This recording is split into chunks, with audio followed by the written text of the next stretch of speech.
Welcome, Amakhosi Network. Welcome to the channel. Kaizer Chiefs draws with Marumo Gallants 1-1.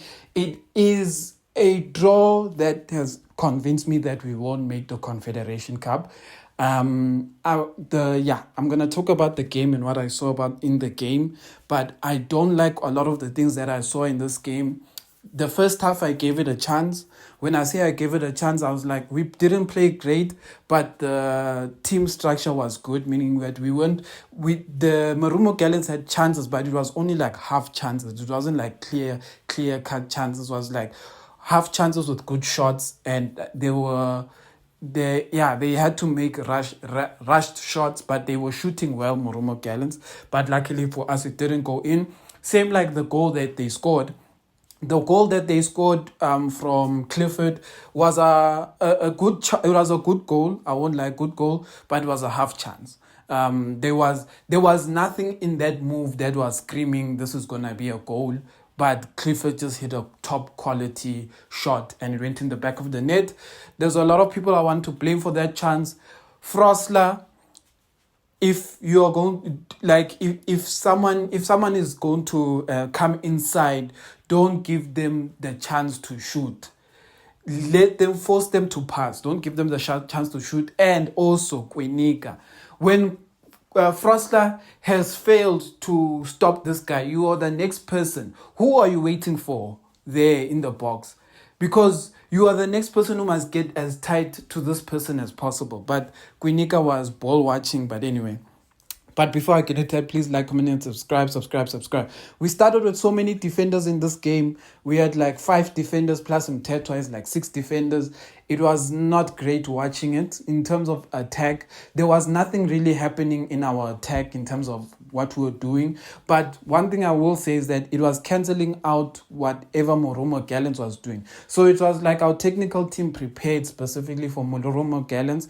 So Marumo Gallants lacked anything in the midfield. So because they were struggling to do anything in the midfield, they started hitting the long balls to Msendan, and I don't think that's their natural game. Their natural game is a possession, quick movement kind of game. But because of how Chiefs was playing, it was making it a bit difficult for them because Abo Serino were closing them down a lot in the front, limiting the chance for them to create. But then the big thing is that we had our chances in the first half. We scored 1, and then Serino had the very big chance. And when Serino took the ball, I was like, this is not going to be a goal. I was like, you know what? I was hearing the commentator say the touch didn't look like it was a clear-cut penalty, handball. And I was like, no. But 2 people were meant to take this penalty. It's going to be either Uspesihle Ndlovu or Mayo.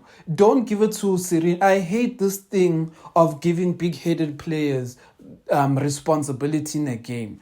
I hate it so much. When I say I hate it, I'm saying there are players who are too hyped and they should not be given the responsibility because they don't take that responsibility serious. Serino, yes, he scored in the Nedbank Cup. I know that's what a lot of people want to be like, but he scored in the Nedbank Cup final. I was like, yes, in the final. This is Marumo Gallants. You see, when it's Marumo Gallants, it's that thing of it's not do or die.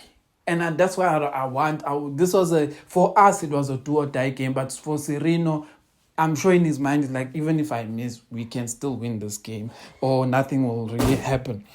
So that's what I wanted to say about that. So I'm not happy with how they chose it. We didn't play good football, but like I said, we had good structure in how we played. We did have good movement. I think you saw in the first 10 minutes. Same structure, same team, but we were moving the ball around properly. Management lost it for me here. This is where the moment I knew that Marumo Gallants, if they get a goal, we won't be able to score. And a lot of you are going to question me why I'm saying this. Really, taking out Mayo and bringing Lilepo was the biggest, stupidest decision they made because Mayo didn't look tired. They were meant to take out Dupree, then bring Lilepo in for Dupree. Then in the team, you're going to have Mayo and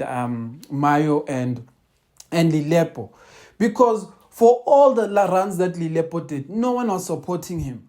Lilepo made so many runs in this game and no one was supporting him. No one was there with an obvious pass for Lilepo.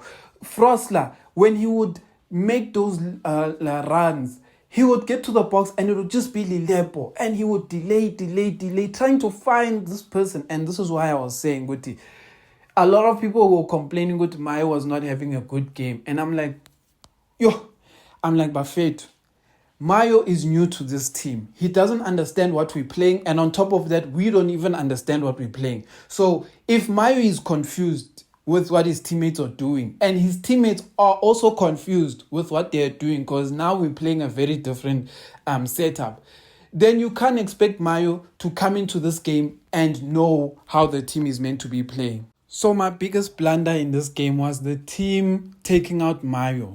They were never meant to take out Mayo. Mayo was the worst decision they made. Taking out Mayo was the wrong decision because we were playing nonsense.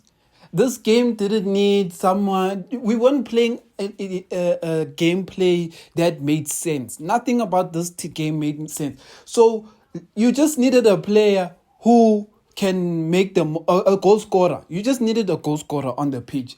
But we took out the goal scorer on the pitch and we put in people who don't score goals.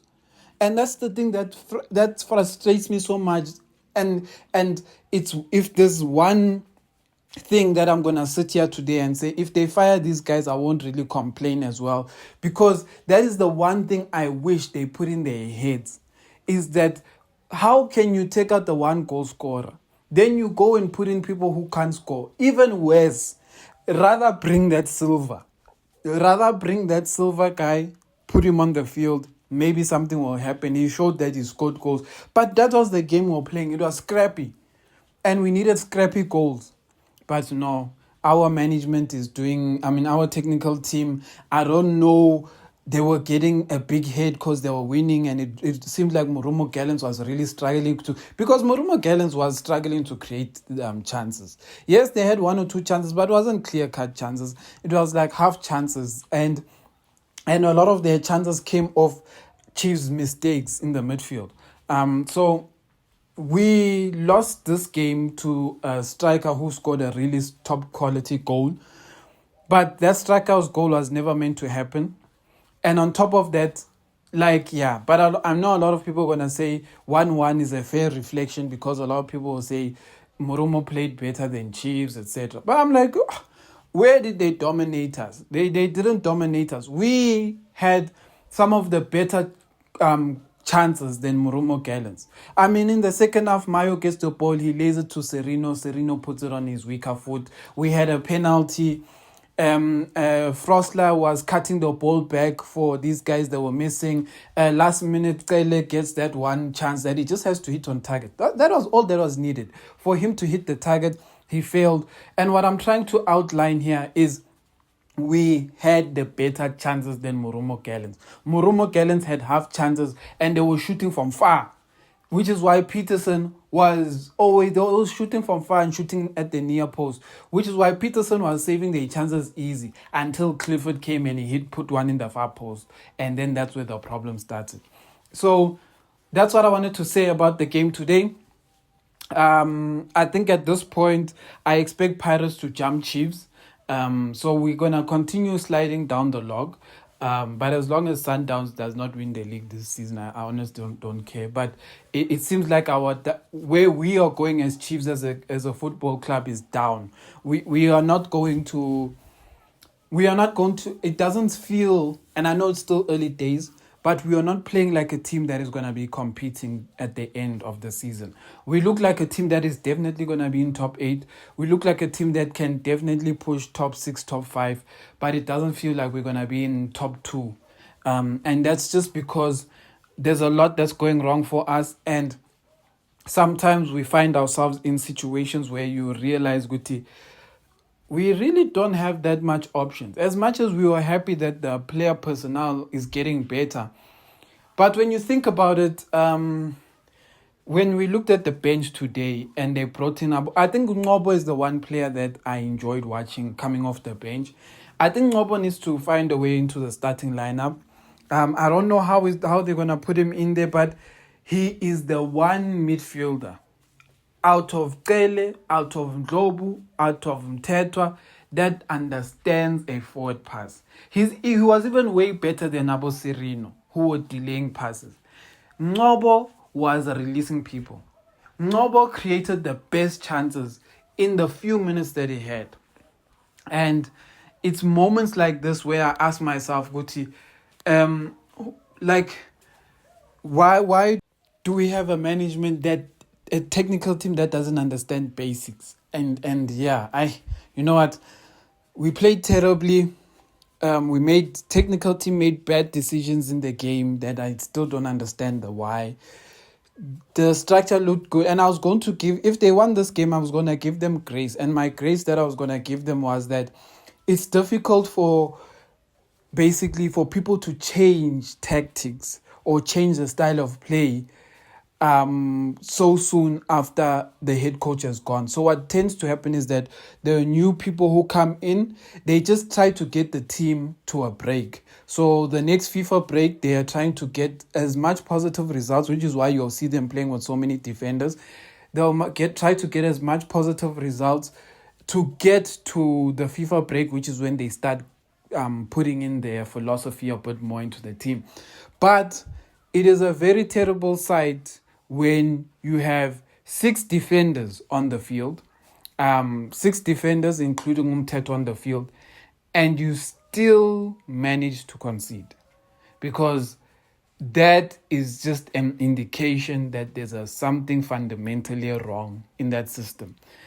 This game, we had five clear defenders and then Umteto, and we still managed to concede, and that's on technical team. That is on technical.